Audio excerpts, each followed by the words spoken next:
Ish presidenti i Shteteve të Bashkuara të Amerikës, Abraham Lincoln, parashikoi vdekjen e tij. Po, dëgjojeni këtë material dhe doja t'ju pyesja përpara se të filloj. Ju, a besoni në një tjetër dimension? Ndiqeni me kujdes. Këtë video deri në fund ja u sugjeroj dhe do më thoni se çfarë mendimi keni për këtë parashikim dhe nëse juve keni dëgjuar ose ju ka ndodhur një fenomen i tillë. Pra, fenomene të tilla që t'jenë të ngjashme. Kush është rastisht si gjithmonë, le t'i bëj like faqes si të shihemi sërish, nuk ju kushton asgjë dhe dëgjojeni.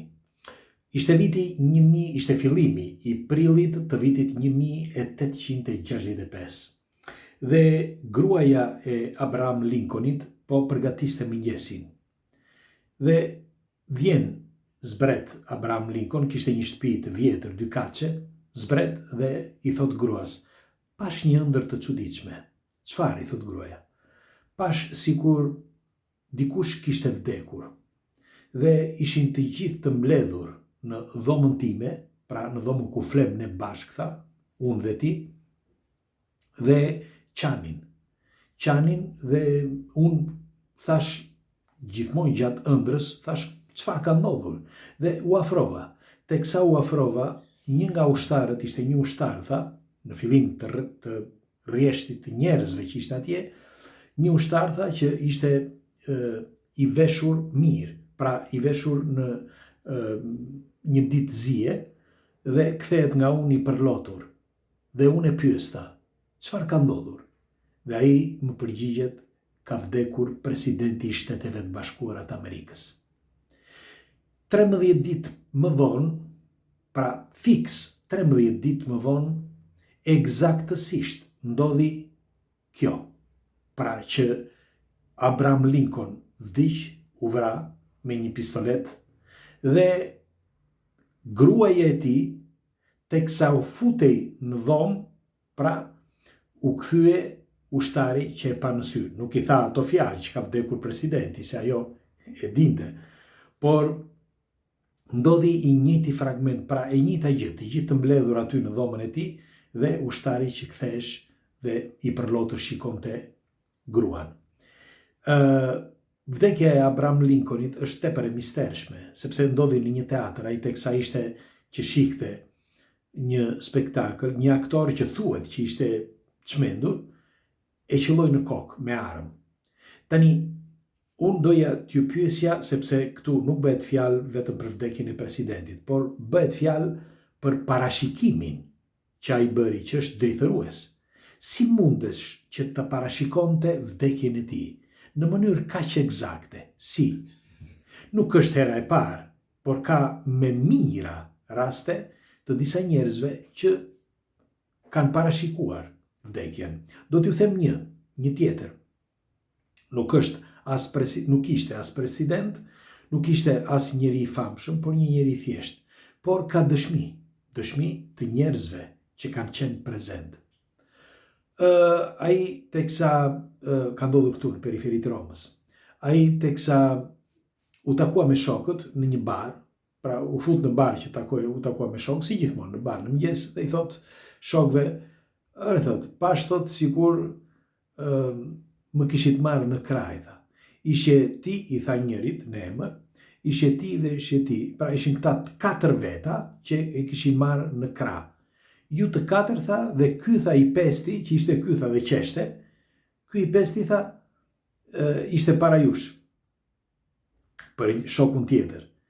Dhe ti, tha, përpara se të më çoni, tha, sepse ai kishte një shtëpi me 2 kate, dhe teksa e zbrisin nga shtëpia, pra në përshkallë, i tha eksaktësisht se çfarë kishte parë, dhe tha, ti, i tha njërit nga këta, ti, tha, më bëre, tha, më ruajte qimet në fytyrë. Dhe kurse ky tjetri, tha, së bashku me atë gomarin tjetër atje, tha, më vishin mua, tha. Ore, çfarë ndresh kjo, tha? Dhe bëhet fjalë pak ditë përpara se të bëhej aksidenti. Pas disa ditësh u bë aksidenti. Dhe ndodhi, megjithatë mishi, ndodhi eksaktësisht ashtu siç tha. Pra shoku i tij i bëri e ruajti, 2 të tjerët e veshën, 4, këta të gjithë shokët e tij, 4 dhe 1 i 5 që ishte përpara, eksaktësisht ashtu siç e kishte parë ai përpara se të ndodhte. Eksaktësisht. Ai që i kishte thënë ky me emër, etj. Tani, më vonë, pas 2 ditësh, apo 3 ditësh, njëri nga këta u kujtua. Ore, mbani mend të çfarë ndodhi dhe ja u tregoi shokëve. Atë ditë që na tha kështu, kur ata bën llogarin, çfarë u kishte thënë ai, ishte eksaktësisht filluan të qanin. 2 nga ata qanin me lot. Si është e mundur, sepse njeriu drithërohet kur dëgjon fjalë të tilla. Pra, kur lidh diçka që është parashikuar me diçka që ndodh realisht. Dhe është vërtet një mister se si mundet që dikush të parashikojë gjëra të tilla përpara se ato të ndodhin. Dhe do të dëshiroja një mendimin tuaj. Çfarë mund të jenë këto? Pra, unë po e them që kemi me mira raste të njerëzve të thjesht, po flas, që kanë parashikuar gjëra të tilla. Kanë parashikuar, thash, jo vetëm vdekjen, por kanë parashikuar edhe aksidentet. Bile, në një nga videot që kemi bërë këtu, që kemi folur për parashikimet gjatë ëndrave, po flas, ishin disa komente, por një koment më ka bërë përshtypje, sepse ishte një djalë nga Elbasani, më duket, dhe ai tregonte që kishte, përpara se të bënte aksidentin, kishte parë një ëndër eksaktësisht ashtu siç kishte ndodhur.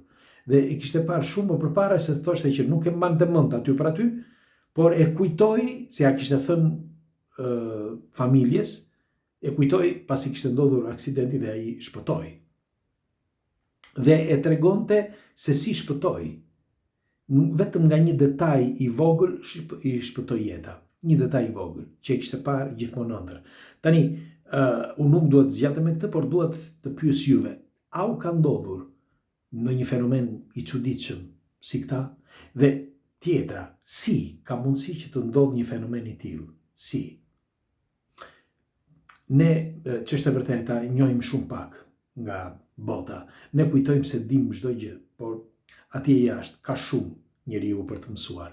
Dhe problemi kryesor është që studimet, për sa i përket këtyre argumenteve, janë ende në hapat e para, sikur të jenë për shembull 1% apo 2%, sepse janë të pa vërtetuara dhe janë anashkalojnë, duke i klasifikuar këto si teori konspirative ose teori halucinacionesh. Mirë po, këto kanë ndodhur dhe vazhdojnë të ndodhin.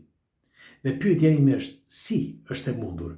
Pra, edhe përveç se ndodhin, pse duhet ta klasifikojnë si një idiotësi? Për çfarë arsye? Pse? Sepse është diçka e rëndë që një njeri, kur i ndodh diçka dhe ai përveç se e dëshmon, por ai acarrohet dhe brenda vetvetes që pse të tjerët mund ta marrin si marrëzi. Në fakt, shumë prej njerëzve mbyllen në vetvete. Ne edhe kur flasim për argumenta paranormale, se ky nuk është një argument paranormal, ky është një fakt. Por nëse flasim për argumente paranormale dhe kur flasim, shumë njerëz tërhiqen. Nuk flasin, nuk shkruajnë. Bile disa më kanë shkruar dhe vazhdojnë që të më shkruajnë në privatisht, duke më thënë që nuk mund të flas sepse që familjarët e mi do fillojnë që të tallen me mua ose do më klasifikojnë si të çmendur. Pra ky është problemi kryesor. Ajo gjëja më e madhe që mund të bënte shkenca, për mendimin tim dhe jam plotësisht i sigurt për këtë, është që ta linte me pikpyetje një gjë të tillë, jo ta degradoj. Pra kur ti lë me pikpyetje, siç e kemi thënë që njerëzimi ka bërë zhvillimin e tij në bazë të 3 pikave: imagjinat, projekt dhe zbatim. Dhe ti nëse më ndërpret imagjinatën, ti më ke ndërprer gjithë rrugët, sepse është fillimi. Imagjinata është ajo që bën gjithçka.